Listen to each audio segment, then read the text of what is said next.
Hi everyone, good day everyone. How are you guys doing? Okay, today I want us to talk about family. What do we call family in Igbo language? And what is family all about? Okay, stay tuned. Family is ezinụlọ. Ezinụlọ. Gịnị bụ ezinụlọ?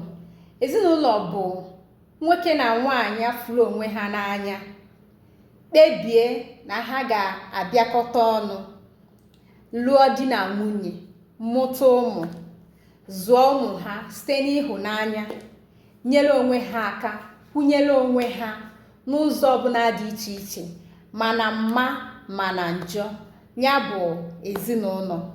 Okay? When you hear about family, who are your family members?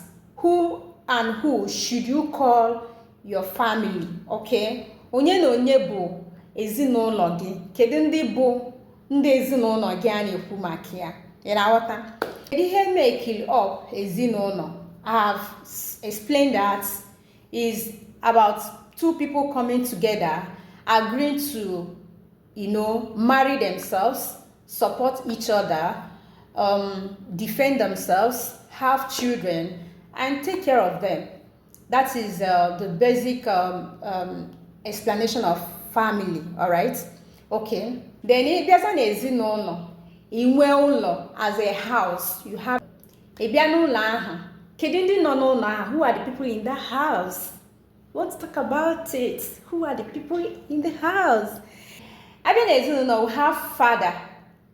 Ndị Igbo kpọrọ father, papa. Ụfọdụ kpọkwara ya nna, mother, mama, nne, mother, mama, nne. Child bụ nwa, ya bụ otu nwa, bụ child. Children bụ ụmụ, children bụ ụmụ. Abịazịa, enwe siblings, ụmụnne.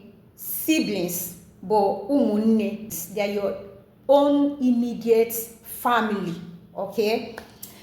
Son bụ nwoke. Daughter bụ nwanyị. Son nwoke, daughter nwanyị. Then brother bụ nwanne gị nwoke. My brother, nwanne gị nwoke, nwanne m nwoke.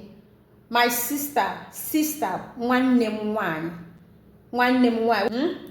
Then abịaza na kindred. Abịa na kindred, we call kindred ụmụnna. Ụmụnna. In family setting, kindred is known as ụmụnna. Ụmụnne bụ people from the same mother and father with you. But ụmụnna in this context now is called kindred. Grandfather. Grandfather bụ papa ukwu, maọbụ papa nnekwu, maọbụ nnukwu nna. Grandmother, mama ukwu, mama nnekwu, nne ukwu, nne anyị ukwu bụ grandmother. Grandchild abụrụ nwa nwa. Grandchildren abụrụ ụmụ. Great grandchildren abụrụ ụmụ. Great grandchildren ụmụ. Husband bụ di. Ndị Igbo kpọrọ husband di. Wife nwunye. Okay? In-laws ọgọ. Ndị ọgọ. In-law bụ ọgọ. Mother-in-law bụ nne di. Mother-in-law nne di.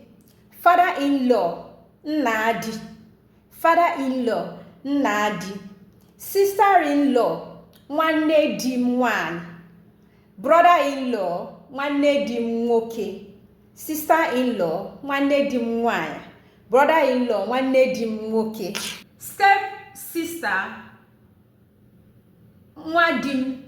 Okay, in this context now, if it's a word that is describing these people, introducing those people, you use nwa di m step sister, nwa di m nwaanyị, step brother, nwa di m nwoke.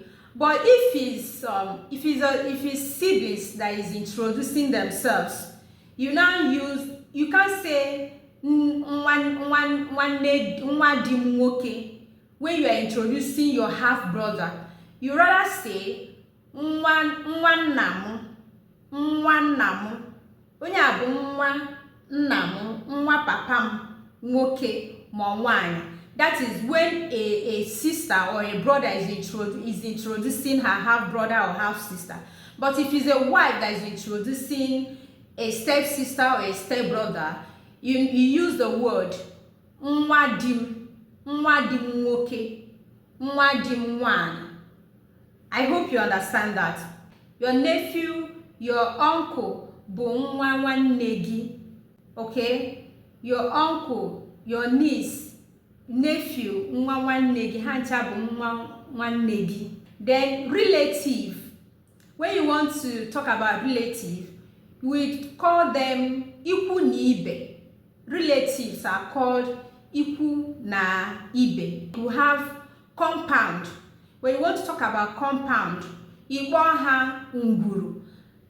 If you don't call them maybe compound or yard, ikpo ha ngwuru. Compound is called ngwuru in Igbo language. Is ngwuru. A lady. If you want to talk about a female child, a grown female adult, you call her nwa agbọghọbịa. A grown female child who is still single, nwa agbọghọbịa. If it's a male child, grown one, adult, nwa ikorobịa. Mr. Mr. in Igbo language is called Mazi. Mrs. Oriakụ is Mrs. That is Mrs. in Igbo language. I once said house is called ụlọ. Family is called ezinụlọ. Then when you want to talk about fence, like you want to talk about fence, you call fence ogige. Surrounding.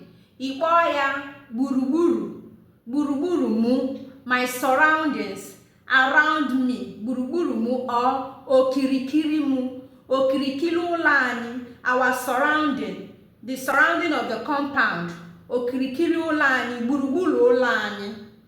Neighbors, agbataobi, my neighbors, agbataobi m. Okay? Neighbors is called agbataobi in Igbo language. Okay, so if you want to speak Igbo, speak Igbo.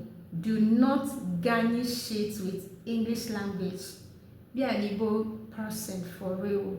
Be proud of your tribe, be proud of where you're coming from, be proud of yourself, be proud of your language. If you have any question, ask me. I will be glad to attend to you. Catch you guys up again in my next video. I remain Adangala. Bye.